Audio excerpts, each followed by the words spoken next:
નમસ્કાર વિદ્યાર્થી મિત્રો, સ્વાગત છે તમારું બેઝિક મેથ્સની અંદર.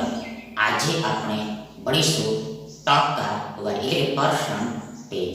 તેમાં પહેલો પ્રશ્ન આ રીતનો છે કે બે સંખ્યાઓ ત્રીજી સંખ્યા કરતાં અનુક્રમે એટલે રિસ્પેક્ટિવલી 30% અને 37% ઓછી છે, તો બીજી સંખ્યા પ્રથમ સંખ્યા કરતાં એટલે પહેલી સંખ્યા કરતાં કેટલા ટકા ઓછી હશે? 3%, 7%, 4% અને 10%. હવે આગળ સૌપ્રથમ તો આપણે માની લઈએ કે આ ત્રીજી સંખ્યા 6 છે, 100 છે. હવે આગળ આ પહેલી સંખ્યા આ ત્રીજી સંખ્યા કરતાં એટલે 100 કરતાં 30% ઓછી છે. ફરીથી એકવાર, આ પહેલી સંખ્યા આ ત્રીજી સંખ્યા કરતાં એટલે કે આ 100 કરતાં 30% ઓછી છે. મતલબ કે આ પહેલી સંખ્યા આ 70% જેટલી થશે. આ પહેલી સંખ્યા આ 70% જેટલી થશે.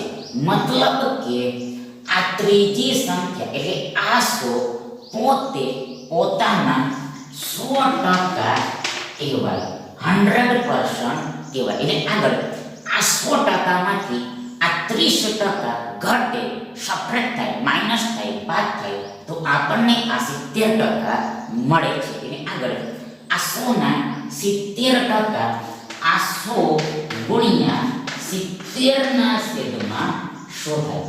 આ 100 ગુણ્યા 70 ના છેદમાં 100 થાય. એટલે આગળ બરાબર ઇક્વલ.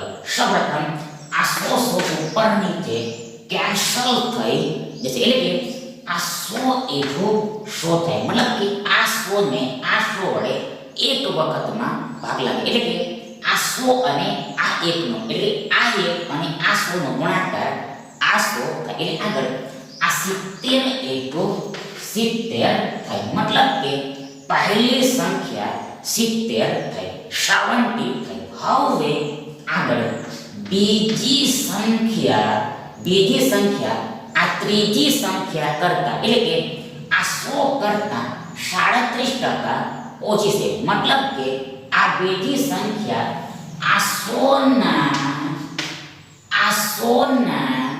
63% જેટલી થશે. ફરીથી એકવાર, આ બીજી સંખ્યા આ ત્રીજી સંખ્યા એટલે 100 ના 63% જેટલી થશે.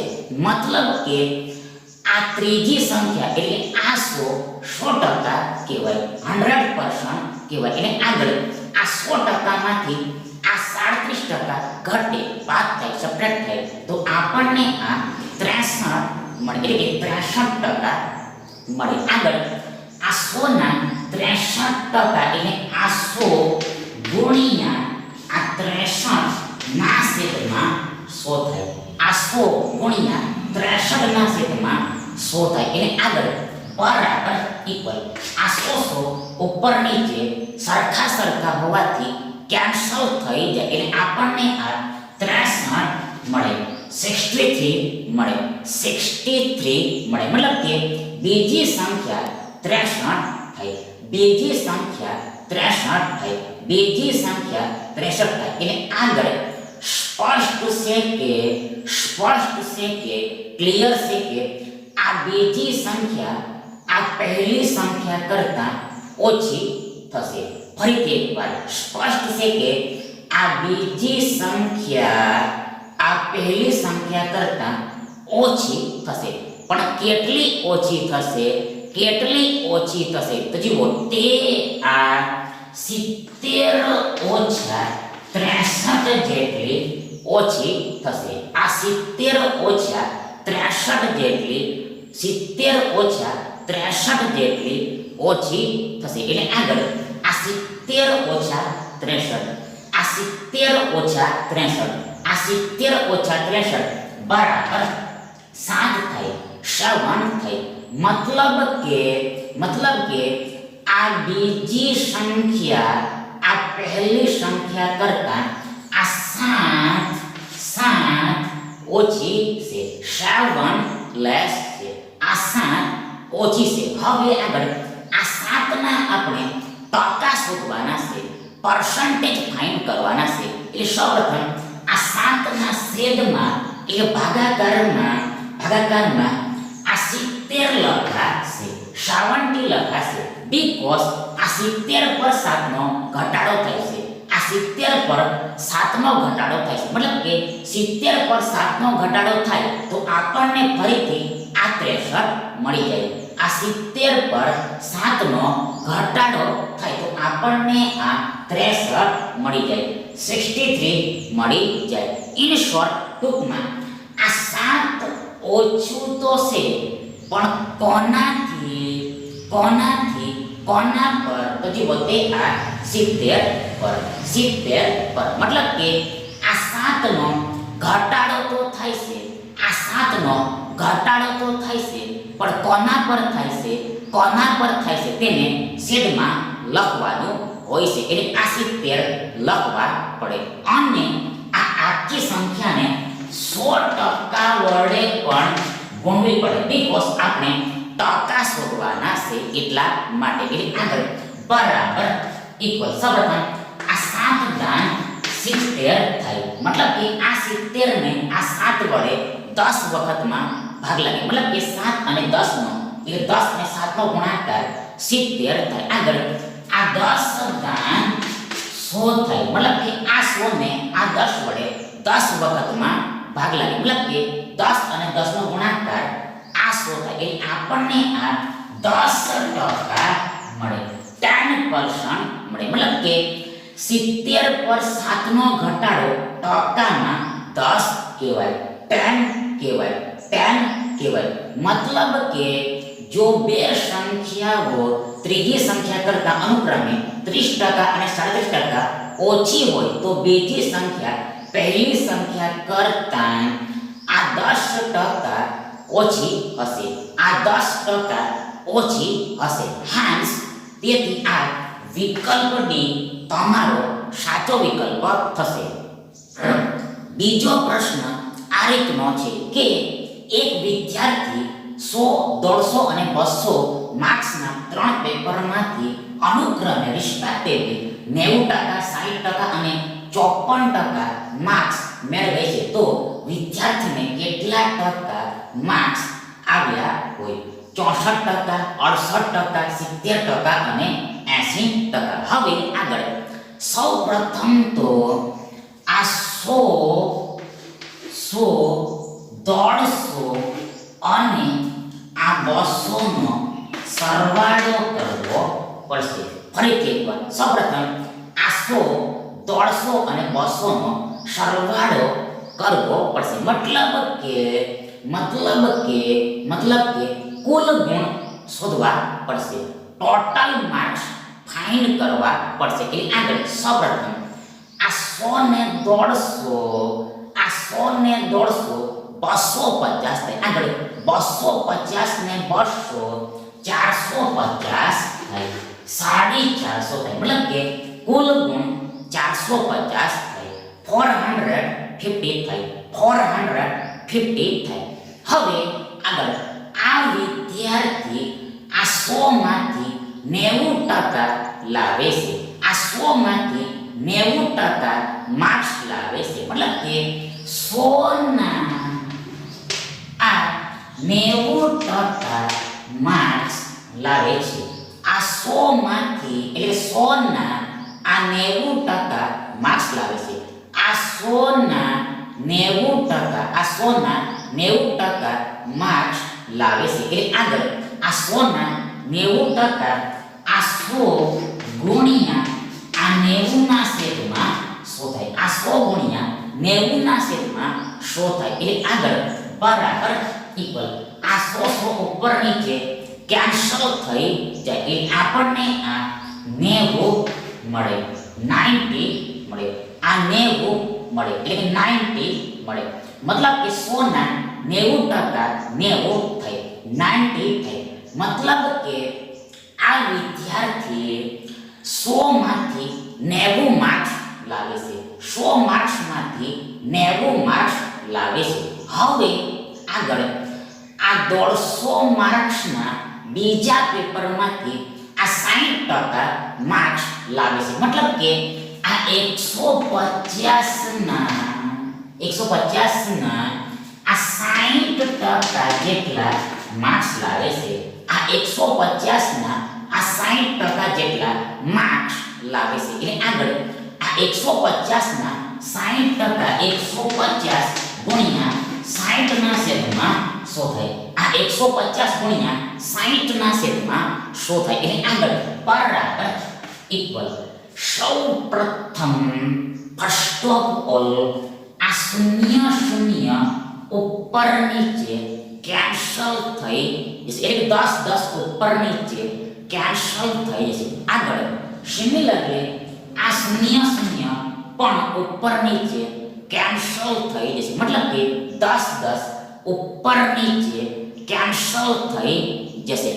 કઈ રીતે? તો જુઓ, સૌપ્રથમ આ 150 ને આપણે આ 15 ગુણ્યા 10 એમ લખી શકીએ. આગળ આ 60 ને આપણે 6 ગુણ્યા 10 એમ લખી શકીએ. આગળ આ 6 ને આપણે 10 ગુણ્યા 10 એમ લખી શકીએ. એટલે આગળ આ 10 આ 100 ના એક 10 સાથે કેન્સલ થઈ જશે. આગળ આ 10 આ 6 ના બીજા 10 સાથે કેન્સલ થઈ જશે. મતલબ કે 10 ગુણ્યા 10 10 ગુણ્યા 10 ઉપર નીચે સેમ સેમ હોવાથી કેન્સલ થઈ જશે. મતલબ કે 100 ઉપર નીચે કેન્સલ થઈ જશે. એટલે આગળ અહેડ આ 15 છમ 90 થાય, 90 થાય. મતલબ કે 150 ના 60% પણ 90 જ થાય, 90 થાય. મતલબ કે આ વિદ્યાર્થીએ 150 માર્ક્સના પેપરમાંથી 90 માર્ક્સ મેળવેલા હશે, 90 માર્ક્સ મેળવેલા હશે. હવે આગળ આ છેલ્લા ત્રીજા 200 માર્ક્સના પેપરમાંથી આ વિદ્યાર્થી 54% માર્ક્સ લાવે છે. મતલબ કે આ 200 ના 54% જેટલા માર્ક્સ લાવે છે. આ 200 ના આ 54% જેટલા માર્ક્સ લાવે છે. એટલે આગળ આ 200 ના 54% આ 200 ગુણ્યા 54 ના છેદમાં 100 થાય. આ 200 ગુણ્યા 54 ના છેદમાં 100 થાય. એટલે આગળ બરાબર ઇક્વલ. સૌપ્રથમ આ 100 દૂર 200 થાય. મતલબ કે આ 200 માં આ 100 વડે બે વખતમાં ભાગ લાગે. એટલે કે 2 અને 100 નો, એટલે 100 અને 2 નો ગુણાકાર, મલ્ટીપ્લિકેશન, પ્રોડક્ટ આ 200 થાય, 200 થાય. આગળ આ 54 દૂર 108 થાય. આ 54 દૂર 108 થાય. મતલબ કે 200 ના 54% 108 થાય. 200 ના 54% 108 થાય. મતલબ કે આ વિદ્યાર્થી ત્રીજા પેપરમાં, એટલે કે આ 200 માર્ક્સના પેપરમાંથી, એટલે 200 માંથી આ 108 માર્ક્સ લાવે છે. આ 108 માર્ક્સ લાવે છે. એટલે આગળ આ વિદ્યાર્થી કુલ કેટલા માર્ક્સ લાવે છે તેને આપણે શોધી શકીએ. ફરીથી એકવાર આ વિદ્યાર્થી કુલ કેટલા માર્ક્સ લાવે છે તે આપણે હવે શોધી શકીએ. એટલે આગળ તેના માટે સ્પષ્ટ છે કે, ક્લિયર છે કે આ 90 અને આ 108 નો સરવાળો કરવો પડશે. આ 90 અને આ 108 નો સરવાળો કરવો પડશે. એટલે આગળ સૌપ્રથમ આ 90 ને 90 180 થઈ, 180 થાય. આગળ આ 180 માં આ 108 ઉમેરવાના છે. એટલે આગળ સૌપ્રથમ આ 1 ને 1 એટલે 100 ને 100 200 થાય, એટલે 2 થાય. આગળ આ 80 ને 08, આ 80 ને 08 એટલે કે 80 ને 8 80 ને 8 80 ને 8 88 થાય 88 થાય મતલબ કે આ 180 વત્તા 108 બરાબર 288 થાય 288 થાય મતલબ કે આ વિદ્યાર્થી કુલ આ 288 માર્ક્સ લાવેલો હશે આ વિદ્યાર્થી કુલ 288 માર્ક્સ લાવેલો હશે હવે આગળ આના આપણે ટકા શોધવાના છે આ 288 ના ટકા શોધવાના છે એટલે સૌપ્રથમ આ 288 ના છેદમાં એટલે ભાગાકારમાં કુલ માર્ક્સને લખવા પડે ટોટલ માર્ક્સને લખવા પડે જે આ 450 છે 450 છે 450 છે 450 છે મતલબ કે આ વિદ્યાર્થી 288 માર્ક્સ તો લાવે છે પરંતુ કુલ કેટલા માર્ક્સમાંથી લાવે છે કુલ કેટલા માર્ક્સમાંથી લાવે છે તેને ભાગાકારમાં લખવાનું હોય છે અને વધુમાં આ આખાને 100% વડે પણ ગુણવો પડે કારણ કે આપણે ટકા શોધવાના છે એટલા માટે એટલે આગળ સૌપ્રથમ આ શૂન્ય શૂન્ય ઉપર નીચે કેન્સલ થઈ એટલે આગળ આ 10 ને આપણે 5 ગુણ્યા 2 એમ લખી શકીએ મતલબ કે 5 દુ 10 થાય 2 પચાસ 10 થાય આગળ આ 45 ને આપણે 9 ગુણ્યા 5 એમ લખી શકીએ મતલબ કે 9 પચાસ 45 થાય 5 9 માં 45 થાય આગળ આ 5 5 ઉપર નીચે કેન્સલ થઈ જશે ડિલીટ થઈ જશે હવે આગળ આ 288 ને આ 9 વડે ભાગ આપવો પડશે આ 288 ને આ 9 વડે ભાગ આપવો પડશે 9 વડે ડિવાઇડ કરવું પડશે એટલે સૌપ્રથમ અહીંયા 9 9 9 દુ 18 9 તારી 27 થશે 9 તારી 27 થશે એટલે આગળ આ 28 માંથી 27 ઘટે તો આપણને 1 મળે આગળ આ 8 નીચે આવે એટલે આપણી પાસે 18 હોય 18 હોય એટલે આગળ આ 9 દુ 18 થઈ જાય 9 દુ 18 થઈ જાય મતલબ કે 18 માંથી 18 ઘટે તો આપણને શેષ શૂન્ય મળી જાય મીન્સ કે ભાગફળ આ 32 થાય 32 થાય મતલબ કે આ 288 ને આ 9 વડે 32 વખતમાં ભાગ લાગે 32 ટાઈમ્સમાં ડિવાઇડ થશે એટલે આગળ આપણી પાસે આ 32 અને 2 બચેલા છે મતલબ કે આ 32 અને 2 નો ગુણાકાર કરવાનો છે આ 32 અને 2 નો ગુણાકાર એટલે કે મલ્ટીપ્લિકેશન એટલે પ્રોડક્ટ કરવાનો છે એટલે આગળ આ 32 દુ 64 થાય 64 થાય આ 32 દુ 64 એટલે 64 થાય આગળ આ ટકા તો છે પરસેન્ટેજ તો છે આ ટકા તો છે પરસેન્ટેજ તો છે મતલબ કે આ આખાનું સાદું રૂપ 64% થાય 64% થાય હવે આગળ આ 64% એટલે 64 ના છેદમાં 100 થાય 64 ના છેદમાં 100 થાય 64 ભાગ્યા 100 થાય મતલબ કે જો કુલ માર્ક્સ 6 હોય તો આ વિદ્યાર્થી 64 માર્ક્સ લાવ્યો કહેવાય ફરીથી એકવાર once again આ 64% એટલે કે આ 64 ના છેદમાં 100 નો અર્થ એટલે કે meaning એ થાય કે જો કુલ ગુણ 100 હોય તો આ 100 માંથી 64 ગુણ લાવ્યો કહેવાય વિદ્યાર્થી આ 64 ગુણ લાવે છે એમ કહેવાય વિદ્યાર્થી 64 ગુણ લાવે છે એમ કહેવાય મતલબ કે આ 450 માંથી 288 ગુણ આવે આ 450 માંથી આ 288 ગુણ આવે તો આ વસ્તુને આ બાબતને ટકામાં 64 કહેવાય મતલબ કે 64% કહેવાય 64% કહેવાય मतलब કે વિદ્યાર્થીને આ 64% માર્ક્સ આવ્યા હશે. આ 64% માર્ક્સ આવ્યા હશે. હાન્સ તેથી આ વિકલ્પ એ તમારો સાચો વિકલ્પ થાય. આગળ ત્રીજો પ્રશ્ન આ રીતનો છે કે એક પરીક્ષાના 3 પેપર છે અને એન્ડ કુલ 35% માર્ક્સ આવવાથી પાસ થવાય છે. જો લિટલને પ્રથમ પેપરમાં 150 માંથી 62 માર્ક્સ આવે, બીજા પેપરમાં 150 માંથી 35 માર્ક્સ આવે તો આ પરીક્ષામાં પાસ થવા માટે લિટલે 150 માંથી ત્રીજા પેપરમાંથી કેટલા માર્ક્સ લાવવા પડે? 60.5, 68, 70 અને 71. હવે આગળ સૌપ્રથમ તો અહીંયા કુલ ગુણ શોધવા પડશે, ટોટલ માર્ક્સ ફાઇન્ડ કરવા પડશે. એટલે આગળ આ પ્રથમ પેપરના કુલ માર્ક્સ આ 150 છે.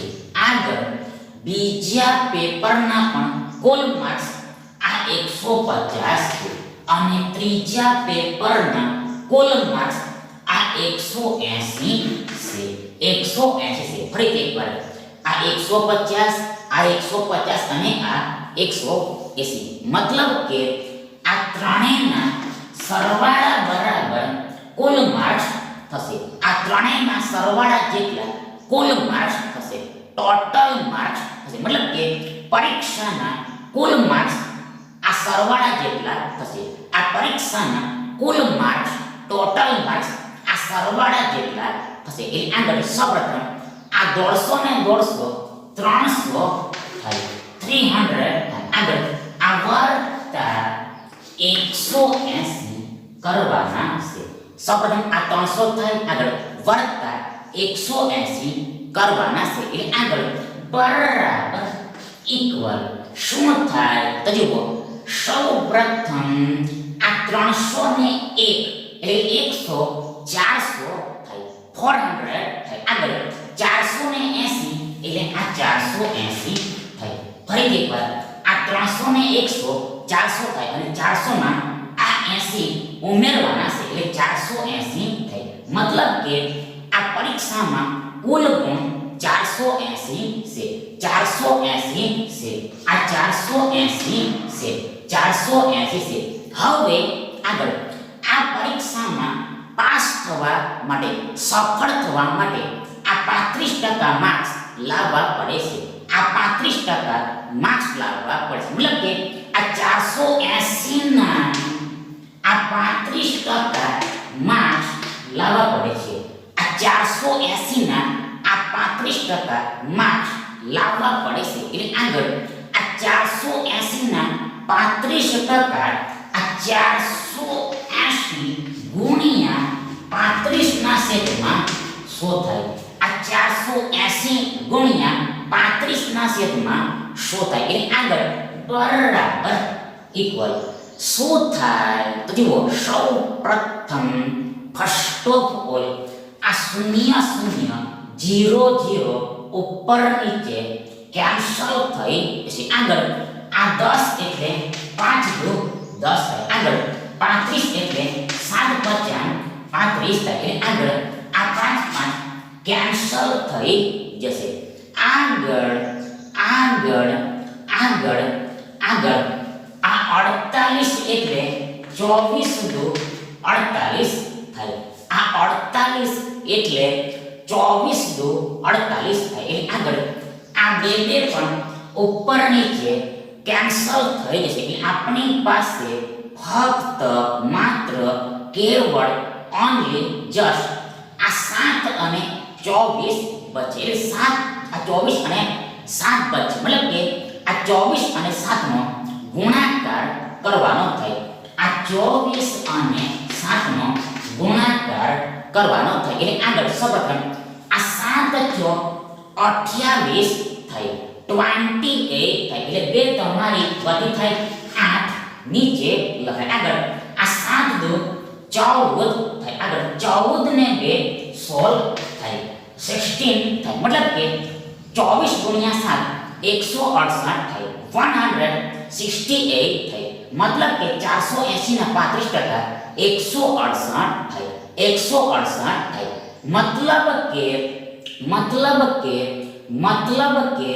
મતલબ કે આ પરીક્ષામાં પાસ થવા માટે, સફળ થવા માટે આ 480 માંથી 168 માર્ક્સ લાવવા પડે. આ 480 માંથી આ 168 માર્ક્સ લાવવા પડે. આ 180 માંથી કેટલા માર્ક્સ લાવવા પડે તેને શોધવાનું છે.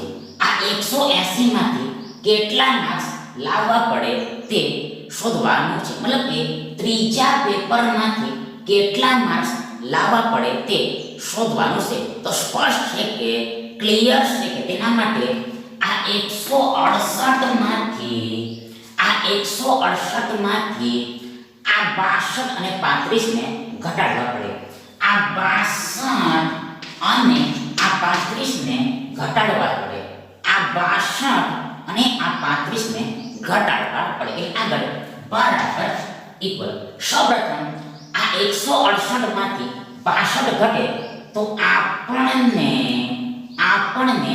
106 મળે, 106 મળે. આગળ આ 106 માંથી આ 35 ઘટાડવાના છે. એટલે આગળ આ 106 માંથી આ 35 ઘટે તો આપણને કેટલા મળશે? તો જુઓ, સૌપ્રથમ આ 6 માંથી 5 ઘટે તો આપણને 1 મળે, 1 મળે. આગળ આ 10 માંથી 3 ઘટે, આ 10 માંથી 3 ઘટે તો આપણને 7 મળે, 7 મળે. મતલબ કે આ 106 ઓછા 35 71 થાય, 71 થાય.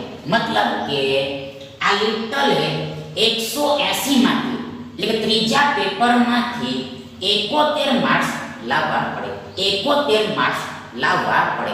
સો તેથી આ વિકલ્પ ડી તમારો સાચો વિકલ્પ થશે. હવે આગળ ચોથો પ્રશ્ન આ રીતનો છે કે ઘઉં, શાકભાજી અને તેલ પર એક કુટુંબનો ખર્ચ એટલે કે કોસ્ટ 12:8:5 એટલે 12:8:5 ના ગુણોત્તરમાં છે, ના રેશિયોમાં છે. આ વસ્તુઓના ભાવમાં, જુઓ, ભાવમાં આવશે નહીં પણ અહીંયા ખર્ચમાં એમ આવશે. ભાવ આવશે નહીં પણ ખર્ચ આવશે. અહીંયા ભાવ આવશે નહીં પણ ખર્ચ આવશે. મતલબ કે આ વસ્તુઓના ખર્ચમાં એટલે કે કોસ્ટમાં અનુક્રમે એટલે કે રિસ્પેક્ટિવલી 50%, 25% અને 40% નો વધારો થાય તો કુલ ખર્ચમાં એટલે કે ટોટલ કોસ્ટમાં કેટલા ટકાનો વધારો થાય? 40%, 38%, 44% અને 42%. હવે આગળ સૌપ્રથમ તો આ ઘઉં, શાકભાજી અને તેલ પર આ એક કુટુંબનો ખર્ચ આ 12:8:5 ના ગુણોત્તરમાં છે. ફરીથી એકવાર આ ઘઉં, શાકભાજી અને તેલ પર એક કુટુંબનો ખર્ચ આ 12:8:5 ના ગુણોત્તરમાં છે. મતલબ કે જો આ કુટુંબ આ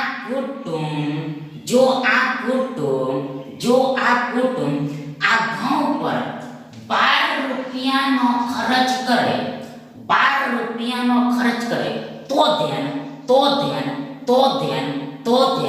આ કુટુંબ શાકભાજી પર આ 8 રૂપિયાનો ખર્ચ કરતું હશે અને આ તેલ પર 5 રૂપિયાનો ખર્ચ કરતું હશે. હવે આગળ ધારો કે જો આ કુટુંબ આ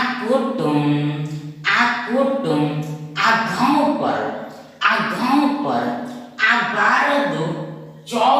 રૂપિયા 12 દુ 24 રૂપિયાનો ખર્ચ કરે તો ધ્યાન આ કુટુંબ આ શાકભાજી પર આ 8 દુ 16 રૂપિયાનો ખર્ચ કરતું હશે અને આ તેલ પર 5 દુ 10 રૂપિયાનો ખર્ચ કરતું હશે. આગળ ધારો કે જો આ કુટુંબ આ ઘઉં પર 12 તારીખ 36 રૂપિયાનો ખર્ચ કરે તો ધ્યાન આ કુટુંબ આ શાકભાજી પર આ 8 તારીખ 24 રૂપિયાનો ખર્ચ કરતું હશે અને આ તેલ પર 5 તારીખ 15 રૂપિયાનો ખર્ચ કરતો હશે. મતલબ કે આ ગુણોત્તરનો અર્થ આ રીતનો થાય. હવે આગળ આ દાખલાને સોલ્વ કરવા માટે ઉકેલવા માટે સિમ્પલ સરળ આ નાની સંખ્યાઓ લઈ લેવાની છે. મતલબ કે આ આગળ જવાની એટલે આ મોટી સંખ્યાઓ લેવાની જરૂર નથી. મતલબ કે તમે કોઈ પણ સંખ્યાઓ પરથી આ દાખલાને સોલ્વ કરી શકો. તમે આના પરથી પણ આ દાખલાને ઉકેલી શકો. આગળ આના પરથી પણ આ દાખલાને તમે ઉકેલી શકો. આગળ અનંત સુધી આવે તો આ અનંત પરથી પણ તમે આ દાખલાને ઉકેલી શકો. પણ ગણતરી સરળ રહે તેના માટે સિમ્પલ આ નાના આંકડાઓને લઈ લેવાનું હોય છે. આ પહેલા જ આંકડાઓને લઈ લેવાનું હોય છે. એટલે આગળ આપણે આ 12 રૂપિયા 8 રૂપિયા અને 5 રૂપિયાને લઈશું. એટલે આગળ સૌ પ્રથમ ફર્સ્ટ ઓફ ઓલ અહીંયા કુલ ખર્ચ શોધવો પડશે. ટોટલ કોસ્ટ ફાઇન્ડ કરવી પડશે. મતલબ કે આ 12 રૂપિયા 8 રૂપિયા અને 5 રૂપિયાનો સરવાળો કરવો પડશે. આ 12 રૂપિયા 8 રૂપિયા અને 5 રૂપિયાનો સરવાળો કરવો પડશે. આગળ બરાબર ઇક્વલ સૌ પ્રથમ ફર્સ્ટ ઓફ ઓલ આ 12 ને 8 20 થાય. આગળ 20 ને 5 25 થાય. 25 થાય. આગળ આ રૂપિયા આ સરવાળાની પાછળ લાગી જાય. મતલબ કે 12 રૂપિયા વત્તા 8 રૂપિયા વત્તા 5 રૂપિયા બરાબર 25 રૂપિયા થાય. 25 રૂપીસ થાય. હવે આગળ આ ખર્ચમાં અનુક્રમે એટલે રિસ્પેક્ટિવલી 50%, 25% અને 40%નો વધારો થાય છે. ખર્ચમાં 50%, 25% અને 40%નો વધારો થાય છે. મતલબ કે આ ઘઉંના ખર્ચમાં 50%નો વધારો થાય છે. મતલબ કે આ 12 રૂપિયામાં 50%નો વધારો થાય છે. 50%નો વધારો થાય છે. એટલે આગળ આપણે આ ઘઉંનો નવો ખર્ચ શોધી શકીએ. અને જે આ 12 રૂપિયાના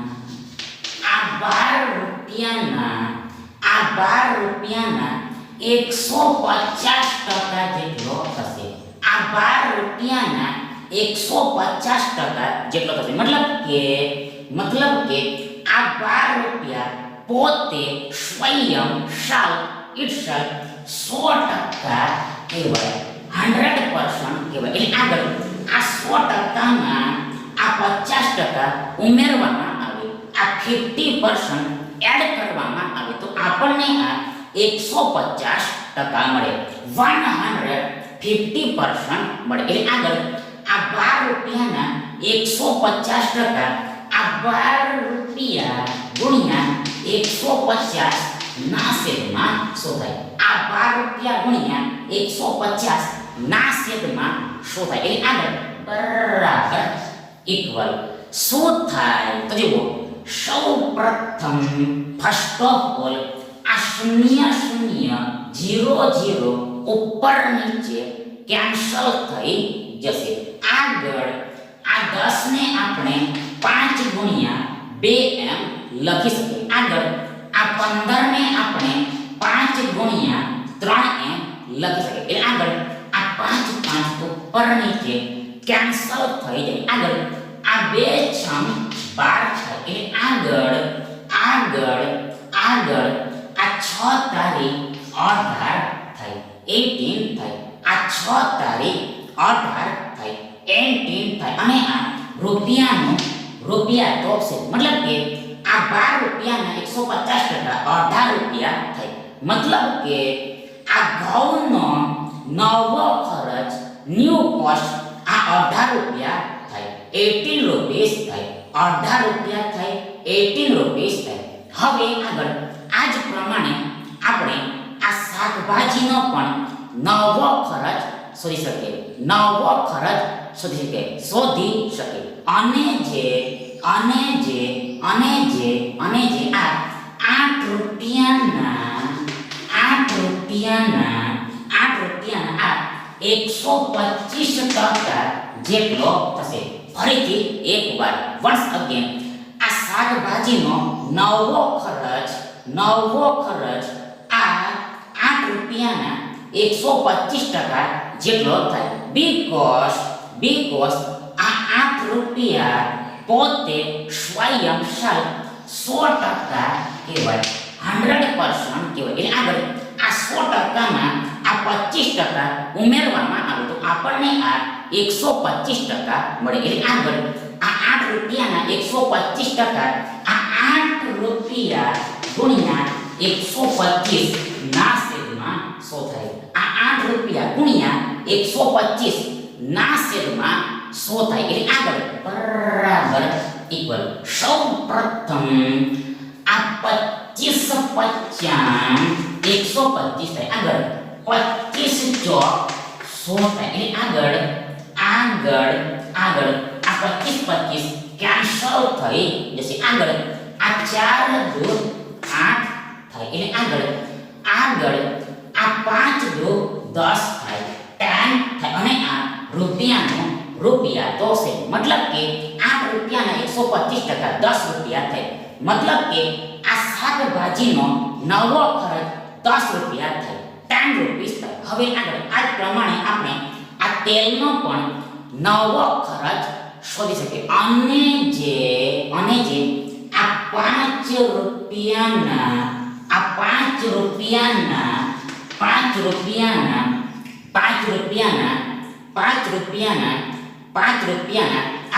140% જેટલો થશે. આ તેલનો નવો ખર્ચ આ 5 રૂપિયાના આ 140% જેટલો થશે. મતલબ કે આ 5 રૂપિયા પોતે 100% કહેવાય, 100% કહેવાય. એટલે આગળ આ 100%માં આ 40% ઉમેરવામાં આવે તો આપણને આ 140% મળે, 140% મળે. આગળ આ 5 રૂપિયાના 140% આ 5 રૂપિયા ગુણ્યા 140 ના છેદમાં શું થાય?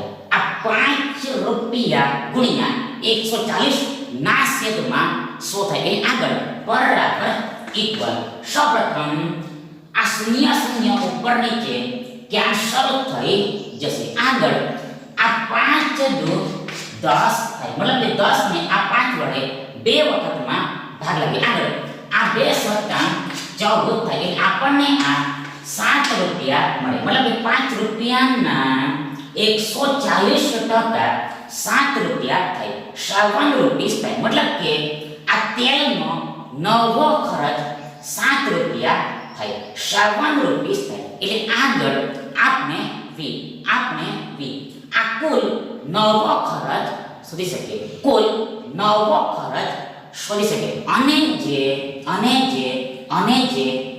આ 18 રૂપિયા વત્તા આ 10 રૂપિયા વત્તા આ 7 રૂપિયા જેટલો થશે. આ 18 રૂપિયા વત્તા 10 રૂપિયા વત્તા આ 7 રૂપિયા જેટલો થશે. એટલે આગળ સૌપ્રથમ આ 18 ને 10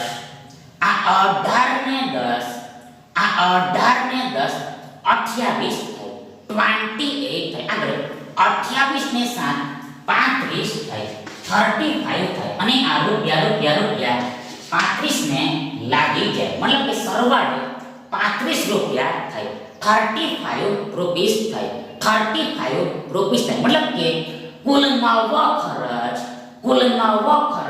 35 રૂપિયા થાય, 35 રૂપીસ થાય. એટલે આગળ આ કુલ ખર્ચમાં કેટલો વધારો થાય છે તે આપણે શોધી શકીએ. આ કુલ ખર્ચમાં કેટલો વધારો થાય છે તેને શોધી શકીએ. તો જુઓ, સ્પષ્ટ છે કે તેના માટે આ 35 રૂપિયામાંથી આ 25 રૂપિયાને ઘટાડવા પડે.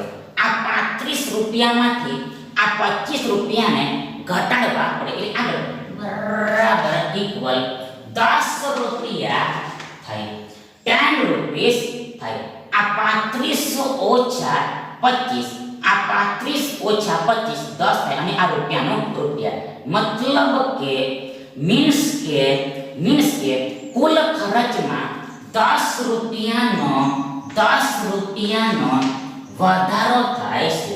કુલ ખર્ચમાં 10 રૂપિયાનો વધારો થાય છે. આગળ આ 10 રૂપિયાને આપણે ટકામાં શોધવાનું છે, પર્સન્ટેજમાં ફાઇન કરવાનું છે. એટલે સૌપ્રથમ આ 10 રૂપિયાના છેદમાં એટલે કે ભાગાકારમાં આ 35 રૂપિયા જુઓ, 35 રૂપિયા જુઓ, આ 25 રૂપિયા લખાશે. આ 25 રૂપિયા લખાશે. 25 રૂપિસ બ્રાઇટ થશે, 25 રૂપીસ બ્રાઇટ થશે. મતલબ કે આ 25 રૂપિયા પર 10 રૂપિયાનો વધારો થાય. આ 25 રૂપિયા પર 10 રૂપિયાનો વધારો થાય, વધે તો આપણને ફરીથી અગેન આ 35 રૂપિયા મળી જાય. આ 35 રૂપિયા મળી જાય. ઇન શોર્ટ, ટૂંકમાં આ 10 રૂપિયાનો વધારો તો થાય છે, પણ કોના પર થાય છે, કેટલાએ થાય છે તેને છેદમાં એટલે કે ભાગાકારમાં લખવાનું હોય છે. જે આ 25 પર થાય છે, 25 પર થાય છે. એન્ડ આ આખી સંખ્યાને 100% વડે પણ ગુણવી પડે, કારણ કે આપણે ટકા શોધવાના છે. એટલે આગળ બરાબર ઇક્વલ. સૌપ્રથમ આ રૂપિયા ઉપર નીચે કેન્સલ થઈ જશે. આગળ આ 25 શોધાય, આ 25 શોધાય. એ આગળ આ 10 40 થાય, 40 થાય. અને આ ટકા તો છે, પર્સન્ટેજ તો છે. મતલબ કે આ આખાનું સાદું 40% થાય. મતલબ કે આ 25 રૂપિયા પર આ 10 રૂપિયાનો વધારો ટકામાં 40 કહેવાય, 40 કહેવાય, 40 કહેવાય, 40 કહેવાય. મતલબ કે કુલ ખર્ચમાં એટલે ટોટલ કોસ્ટમાં આ 40% એટલે 40% નો વધારો થયો હશે, 40% ઇન્ક્રીઝ થયો હશે. આ કોસ્ટ 40% ઇન્ક્રીઝ થયો હશે. હાન્સ તેથી આ વિકલ્પ એ તમારો સાચો વિકલ્પ